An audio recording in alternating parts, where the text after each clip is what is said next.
Yo! Hello tout le monde, j'espère que vous allez bien, bienvenue dans cette nouvelle vidéo. Aujourd'hui on se retrouve pour décrypter ensemble les tendances de ce printemps-été 2024. Je vous ai fait une liste d'environ 10 tendances que j'ai pu voir à la fois sur les réseaux sociaux mais aussi donc sur les défilés de mode. Il y a des choses qui sont à mon goût portables et d'autres un petit peu moins, mais vous inquiétez pas, on va voir ça ensemble et comment faire pour éventuellement rendre une tendance portable justement. Donc si cette vidéo vous intéresse, je vous laisse avec la suite. On commence avec la première tendance qui pour moi est donc la tendance du rouge.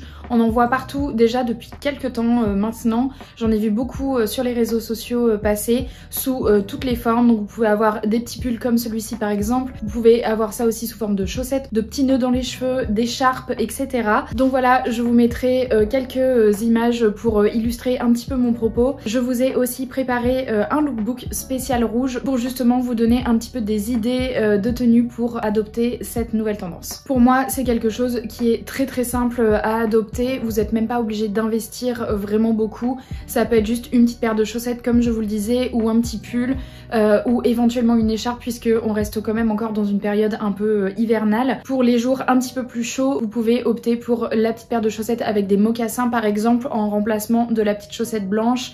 Vous pouvez aussi éventuellement porter des collants rouges par exemple, ou ça peut être aussi un petit foulard, un petit sac à main, voilà, en accessoire. Mais je pense que cette tendance là est quand même à la portée un petit peu de tout le monde. Deuxième tendance que j'ai beaucoup vue aussi et qui honnêtement est déjà présente depuis quelques saisons maintenant, c'est la tendance donc du tailleur, tailoring, ensemble de costumes, appelez-le comme vous voulez, mais voilà, c'est vraiment le costume classique, donc soit en ensemble, soit sinon ça peut être juste le pantalon, la jupe ou la veste de costume par exemple.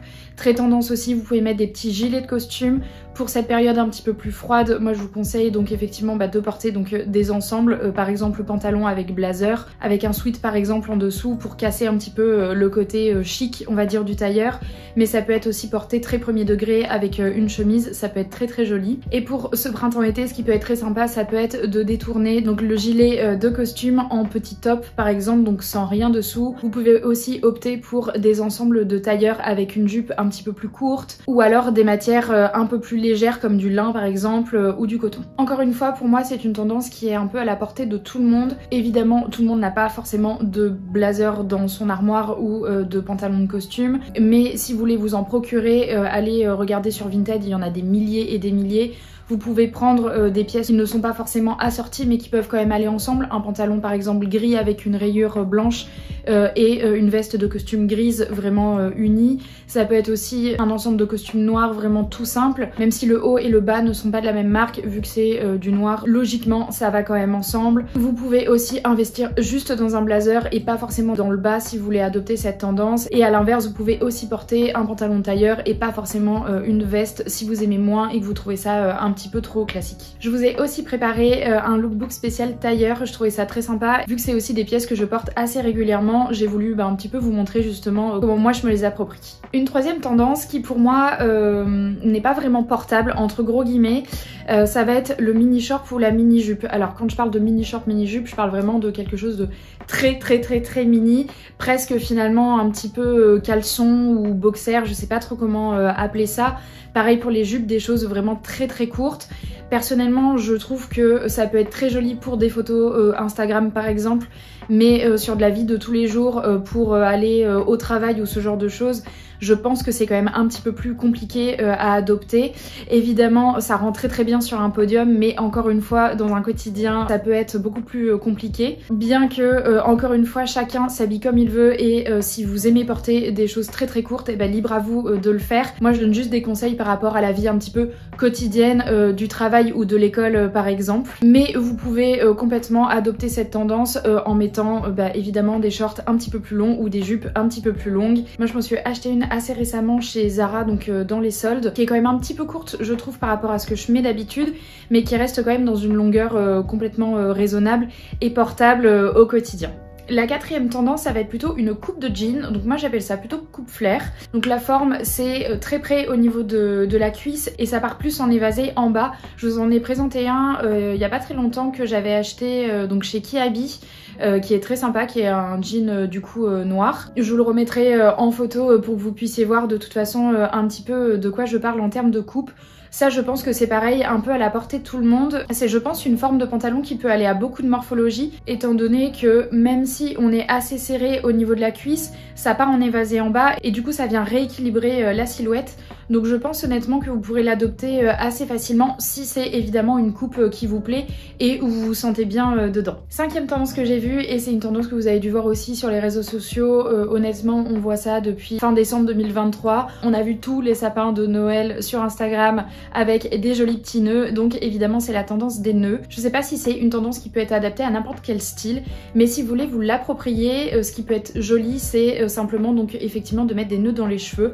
On en voit vraiment beaucoup sur plein de coiffures, personnellement je trouve ça vraiment très joli et effectivement ça vient apporter un petit côté très girly et très mignon qui s'apparente presque à la tendance un petit peu cute core. Personnellement je l'ai plutôt adopté justement dans les cheveux, mais vous pouvez aussi éventuellement venir en appliquer au niveau donc de vos chaussures, de vos lacets de chaussures.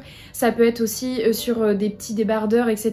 En tout cas je trouve ça vraiment très joli. Je sais pas combien de temps ça va rester, mais on l'a quand même beaucoup vu aussi notamment sur des défilés de mode avec des petits nœuds, des gros nœuds, etc. Donc franchement je pense que ça va quand même rester au printemps-été 2024.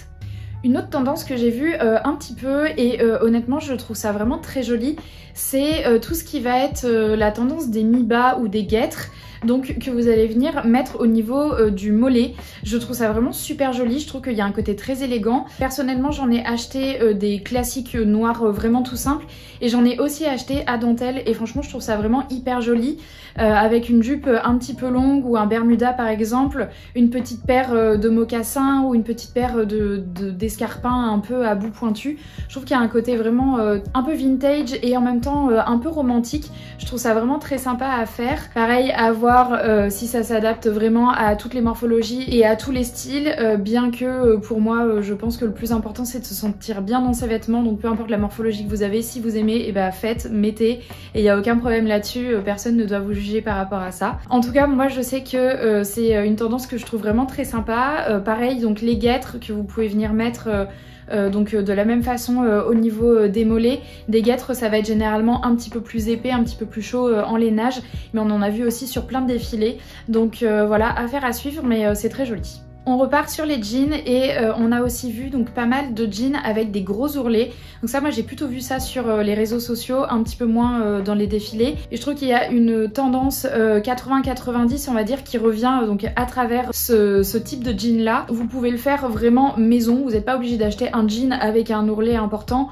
Vous pouvez simplement avoir un jean qui est un petit peu trop long et donc du coup venir faire un gros ourlet. Je pense que c'est une tendance qui est quand même assez simple à adopter. Donc voilà, hâte de voir différents looks, mais moi qui suis une grande fan de jeans, honnêtement je pense que je vais adopter cette tendance sur certains looks. Huitième tendance, et là c'est une tendance donc vraiment années 90 qui revient, c'est les ensembles de jogging, donc plutôt on va dire jogging pantalon avec une veste vraiment de survêtement, pas le sweat mais vraiment la veste. Moi je n'en ai pas et je vous avoue que je sais pas si je vais investir particulièrement. Ceci dit sur Vinted il y en a plein, donc si vous voulez adopter cette tendance n'hésitez pas à aller regarder. Pour moi c'est plutôt une tendance qui va être très instagrammable encore une fois, qui va être éventuellement portée de temps en temps pour un look un petit peu décontracté, mais je suis pas sûre que ce soit vraiment une pièce que je porterai régulièrement et donc j'ai pas forcément envie d'aller investir dans une pièce si c'est pour la porter qu'une seule fois par exemple. Donc voilà, encore un petit peu en réflexion, mais en tout cas je la trouve quand même très cool étant donné que ça reste aussi deux pièces à part entière. Vous pouvez très bien porter le bas avec un blazer par exemple ou une veste en cuir et à contrario porter votre veste de survêt avec un jean ou avec une jupe en satin par exemple. Donc voilà, je vous ai pas fait de look pour cette tendance là étant donné que je vous ai dit je n'ai pas ce genre de pièces, mais je pense que je vais vous faire un lookbook spécial jogging justement pour voir un petit peu comment on peut porter son jogging. Donc si d'ici là j'ai acheté un ensemble, et vous le verrez à ce moment là. Neuvième tendance, et ça c'est plutôt une tendance un petit peu de fond, pareil qui revient on va dire à chaque printemps et été, ça va être la tendance romantique. Donc ce qu'on va appeler par romantique ça va être des coupes assez fluides, des matières qui vont être soit un petit peu transparentes en organza par exemple, ou ça peut être aussi de la mousseline, ça peut être aussi des matières type satiné, donc du satin de soie ou du satin de coton, ce genre de choses un petit peu brillant, des choses assez légères et qui apportent beaucoup de luminosité. Moi je trouve ça vraiment très joli. En termes d'imprimé, vous allez être plutôt donc du coup sur de la fleur par exemple, de la petite fleur Liberty ou des grosses fleurs aussi type un petit peu tapisserie. C'est très joli, ça ne plaît pas forcément à tout le monde, donc voilà, chacun est libre d'adopter cette tendance là, mais en tout cas elle revient encore une fois donc sur cette saison printemps-été 2024. Personnellement je n'ai pas forcément de pièces que je mettrais dans cette catégorie on va dire romantique, mais pareil si jamais je trouve des choses qui me plaisent, de toute façon vous serez au courant, je vous le partagerai.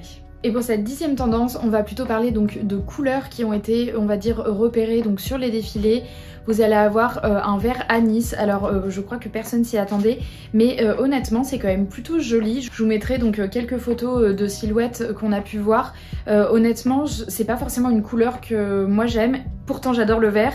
Mais je trouve ça quand même assez chic, donc voilà, à voir un petit peu ce que ça donne dans nos collections on va dire de prêt-à-porter et comment justement ça peut être associé avec d'autres teintes.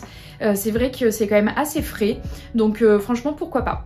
Il va y avoir aussi pas mal de couleurs pastel, notamment du lilas, donc même si on l'a déjà vu pareil dans plusieurs saisons précédentes, je trouve ça vraiment très joli, très frais, et pareil ça peut s'accorder avec quand même pas mal de couleurs. Donc voilà, soit adopté en total look lilas, soit à casser avec du blanc par exemple, ou avec éventuellement des couleurs un petit peu kaki, du beige, du marron aussi, un marron froid, pourquoi pas. À voir comment ça peut s'accorder, mais en tout cas moi c'est une couleur que j'aime vraiment beaucoup. On a vu pas mal de jaune aussi, jaune un petit peu pastel, honnêtement moi je trouve ça aussi très joli. Alors ça va pas forcément à toutes les carnations, je pense qu'il faut voir en fonction de votre couleur de peau le sous-ton on va dire du jaune. Moi je sais que je suis plutôt blanche de peau et même l'été je bronze pas énormément, donc le jaune peut m'aller, mais ça dépend vraiment lesquels. Il faut quand même que ce soit un jaune assez soutenu pour que ce soit joli avec mon teint, mais encore une fois je ne le répéterai jamais assez, portez des choses qui vous plaisent avant tout.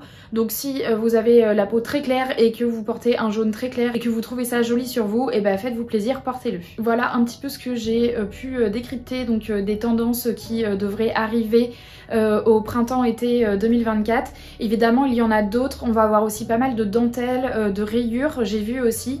Je les ai pas forcément mises parce que ça reste quand même des imprimés slash des matières qu'on voit quand même assez régulièrement, surtout pendant le printemps-été. Mais j'ai quand même hâte de voir ce que les marques vont proposer dans leur collection. J'espère que cette vidéo vous a plu, j'espère aussi qu'elle vous aidera un petit peu mieux appréhender donc cette nouvelle saison qui arrive.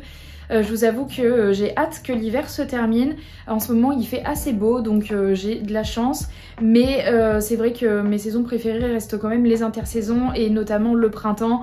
La nature reprend ses droits on va dire, et tout redevient beaucoup plus jovial, donc j'ai quand même hâte que ça arrive. Et même en termes de mode je trouve ça assez cool les intersaisons, on peut vraiment se permettre de porter des choses semi-hivernales et semi-estivales ensemble, et à l'inverse semi-estivales et semi-automnales ensemble. Donc je trouve qu'en termes de mode c'est les moments où c'est aussi le plus intéressant. Je vous remercie d'avoir regardé cette vidéo, j'espère vraiment qu'elle vous a plu. Si c'est le cas je vous invite à la liker, à vous abonner et à activer la petite cloche pour ne louper aucune autre de mes vidéos. N'hésitez pas aussi à venir me rejoindre sur TikTok, je vous poste du contenu un petit peu différent que sur YouTube, forcément beaucoup plus court aussi, mais je trouve ça très sympa. Je suis très contente d'avoir rejoint ce nouveau réseau social. Je pense aussi à ouvrir prochainement mon compte Instagram, j'en ai un qui est privé, mais je me demande si je vais pas le rendre public, à voir, je ne sais pas trop encore. Je vous tiendrai au courant de toute façon si c'est le cas. Je vous souhaite une très bonne semaine et je vous dis à très bientôt. Ciao!